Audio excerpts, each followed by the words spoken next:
Aquecimento global, mudanças climáticas, poluição, desmatamento. O que tudo isso tem em comum? Todos eles são consequências das ações humanas.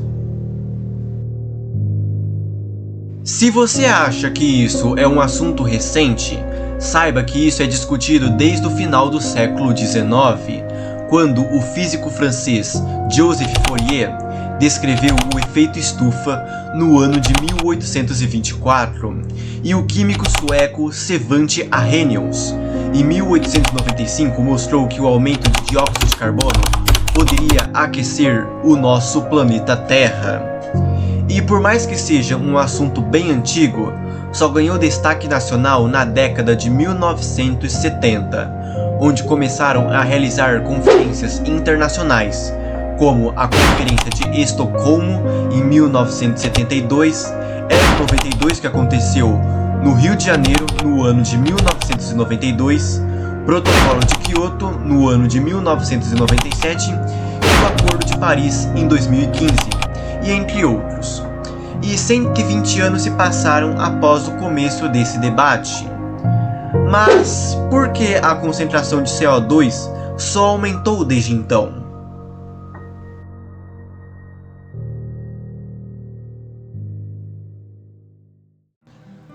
Bom, para entendermos melhor tudo isso que acabamos de ver, temos que voltar lá atrás, no ano de 1760 até o ano de 1840, durante a primeira Revolução Industrial, que foi o período que marcou a expansão das fábricas e da produção em massa, influenciando o crescimento das cidades e do consumo da sociedade da época, que consequentemente agravou o aumento brusco da poluição atmosférica. No entanto, os impactos mais significativos ocorreram na segunda Revolução Industrial, que marcou o crescimento do capitalismo industrial e da propaganda para estimular o consumo, dando origem à sociedade do consumo moderna. Para entendermos como a sociedade do consumo funciona, eu elaborei esse mapa mental no Paint. Durante a Revolução Industrial, grandes empresas e indústrias começaram a produzir de forma excessiva, o que aumentou a concentração de CO2 na atmosfera e na superexploração de recursos naturais, gerando crises ambientais, escassez de recursos e aquecimento global.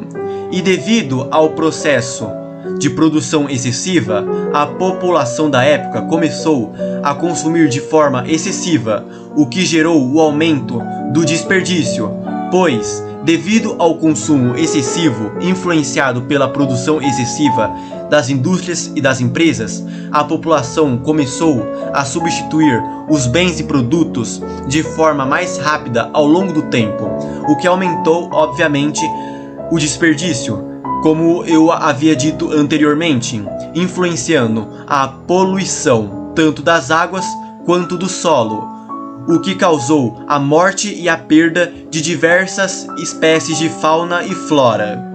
E o desperdício, ele também pode causar diversas crises ambientais, aquelas que foram citadas anteriormente.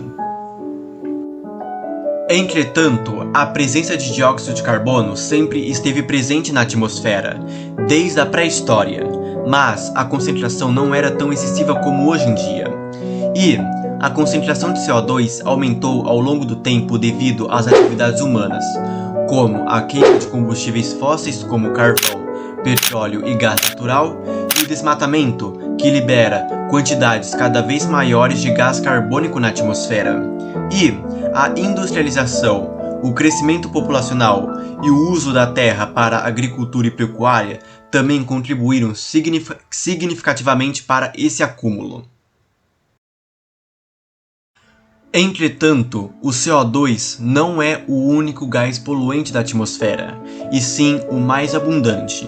Além dele, também tem o gás metano, que é o segundo gás mais poluente do efeito estufa, tendo um poder de aquecimento 25 vezes maior que o CO2. E o metano, ele pode ser encontrado na pecuária, principalmente na digestão de animais, especialmente bois e vacas. Também pode ser encontrado em aterros sanitários, na extração de petróleo e gás natural e na decomposição de matéria orgânica em ambientes sem oxigênios. Também temos o óxido nitroso, que tem um poder de aquecimento quase de 300 vezes maior que o dióxido de carbono, que prejudica a camada de ozônio e sendo possível de encontrar na agricultura em fertilizantes nitrogenados. Também tem o monóxido de carbono, formado na queima incompleta de combustíveis fósseis. É altamente tóxico, podendo ser fatal, pois impede o transporte de oxigênio. Também contribui indiretamente para o aumento do efeito estufa.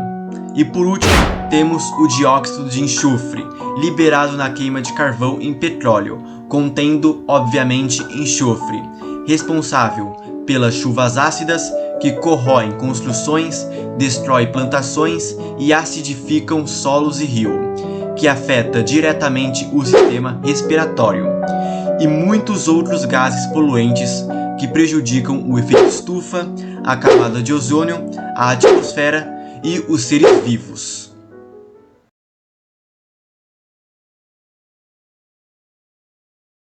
Bom, pessoal, essa parte do vídeo vai ser um pouco chatinha, pois agora eu apresentarei mais minha opinião e meus argumentos, ok? Mas enfim, tudo isso que acabamos de ver parece ser apenas conteúdo escolar, onde você decora para fazer provinha, tira notinha e simplesmente esquecer. Porque como eu tinha dito na introdução desse vídeo, diversas conferências foram realizadas, além de campanhas sobre sustentabilidade e combate às mudanças climáticas. Só que na realidade, essas propostas nem saem do papel sequer. Um bom exemplo disso é o desmatamento da Amazônia, um assunto sério que deveria preocupar todo mundo, já que a floresta amazônica é a maior floresta tropical do mundo, sendo importante no cenário mundial, pois é responsável pela regulamentação do clima, através do armazenamento de carbono e da influência nos padrões de chuva, reserva hídrica com cerca de 20% da água doce do planeta sendo da floresta amazônica. Também ela é crucial para o combate às mudanças climáticas e a garantia de recursos para a vida. E mesmo a floresta amazônica tendo multifunções mundialmente importantes, o desmatamento da floresta é um tema que dura em um curto período de tempo, que serve só para engajamento nas redes sociais e para políticos que prometem fazer alguma coisa a respeito, mas na verdade eles só se importam com os votos. Basta ir no Google e pesquisar Floresta Amazônica, que você vai se deparar com infinitas notícias recentes de que os incêndios florestais só aumentam e a ameaça não só a extinção de espécies de animais, de plantações e de tribos indígenas, mas do bioma em si. Acredite se quiser, todo bioma corre risco de extinção e colapso de se transformar em savana até 2050, caso não tomarem medidas urgentes. E muitos esquecem da Mata Atlântica, que tem um risco de ameaça de extinção maior que o da Amazônia. Se vocês olharem essa imagem do antes e depois do bioma, que compara o território da floresta do ano de 1500, quando os colonizadores portugueses chegaram ao Brasil, com o território do ano de 2007. E cara, se estava assim há 18 anos atrás, imagina como está agora. Chega a ser surreal. E o Pantanal é outra floresta que pouca gente fala. Ela tem um território muito menor que o da Amazônia e o da Mata Atlântica, que sofre constantemente pelos incêndios, secas e mortes de animais.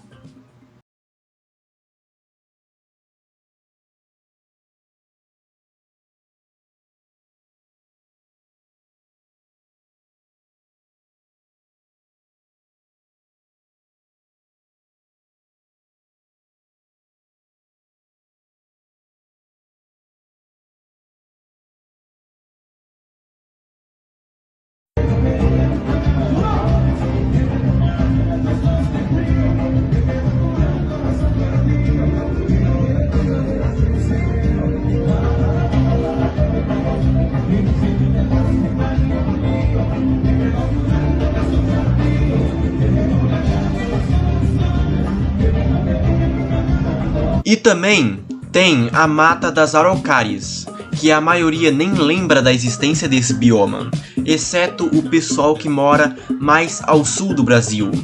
Essa floresta é outra que sofre muito com o desmatamento constante. A situação dessa floresta chega a ser muito triste, pois, de acordo com as últimas notícias, só restaram 4% do território dessa floresta, e nem nos demos conta da profundidade desse problema. E se toda essa mata for extinta, toda a vida que abrigava lá será totalmente extinta. Haverá escassez de água e erosão do solo, não apenas nesse bioma em específico. Isso vale para todo o tipo de biodiversidade do mundo.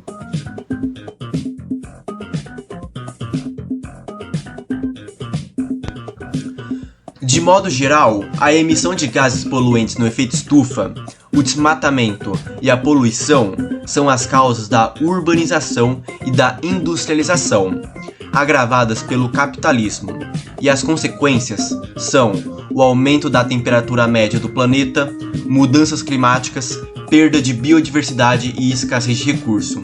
E mesmo que essas consequências tenham ameaçado os fatores que garantem a vida na Terra, elas ainda acontecem de maneira crescente. E os culpados de tudo isso são as grandes empresas, que lucram milhões e bilhões de dólares, pois a ganância fala mais alto. Eles não querem saber de preservar o planeta, eles só querem lucrar mais e mais. Eles deixam a sociedade alienada por conteúdos fúteis, escondendo os riscos e as ameaças presentes no nosso cotidiano. Tanto que há 2 semanas atrás, o planeta Terra já rompeu 7 dos 9 limites planetários. Em outras palavras, a Terra já não está mais na zona segura que garante a vida, que foi o principal motivo de eu ter gravado esse vídeo.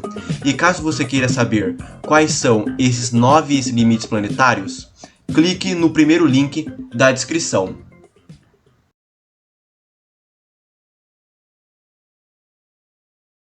Aqui vão 6 maneiras de evitar e reduzir os problemas apresentados nesse vídeo. Número 1. Plantar árvores e cuidar das plantas. Como vocês devem saber, as plantas realizam o processo de fotossíntese, onde elas produzem seu próprio alimento. Com isso, elas pegam o dióxido de carbono presente na atmosfera e converte em oxigênio, reduzindo a quantidade de gases poluentes na atmosfera e tendo mais ar para nós seres vivos respirarmos. Número 2. Usar fontes de energia renováveis. Fontes de energia não renováveis, como carvão, petróleo, gás natural e energia nuclear, prejudicam o planeta e que podem esgotar ao longo do tempo.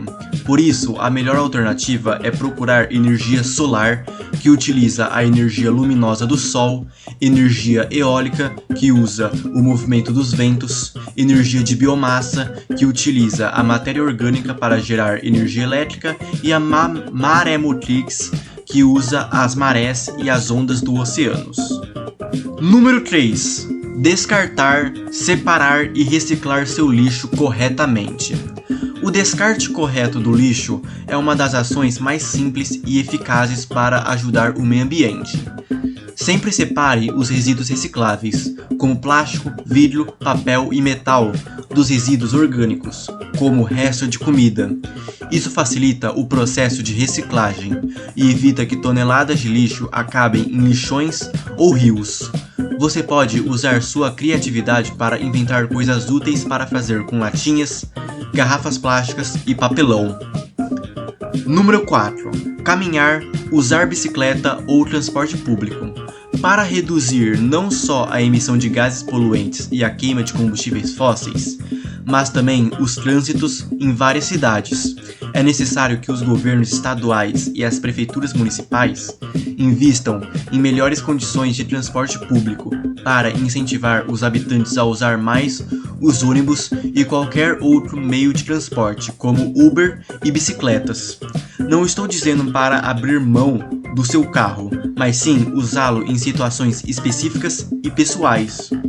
E, particularmente, dependendo do estado e da cidade que você mora, é difícil os políticos fazer alguma coisa, né? Devido à corrupção e ao sistema podre desse país. Número 5. Maior uso de carros elétricos. Esse tópico está muito relacionado ao anterior, pois veículos elétricos dependem da energia elétrica para funcionar, ao invés de gasolina que libera gases no efeito estufa. Número 6. Evite desperdício de comida. Quando você joga comida fora, você também está desperdiçando recursos e energia usados no cultivo, produção, embalagem e transporte do alimento. E quando a comida apodrece em aterros sanitários, ela produz o gás metano, que nós vimos mais pro começo do vídeo, que é um gás com alto poder de aquecimento no efeito estufa. Enfim, pessoal, eu vou ficando por aqui. O vídeo ficou bem mais curto do que eu imaginava. Eu poderia ter falado e apresentado mais coisas, só que ia ter muita coisa e também daria muito trabalho. Mas eu acho que 17 minutos de vídeo é o suficiente para deixar o assunto bem coerente e entendível para vocês. Muito obrigado pela sua atenção e até a próxima. Não se esqueça de fazer a sua parte para cuidar do planeta Terra.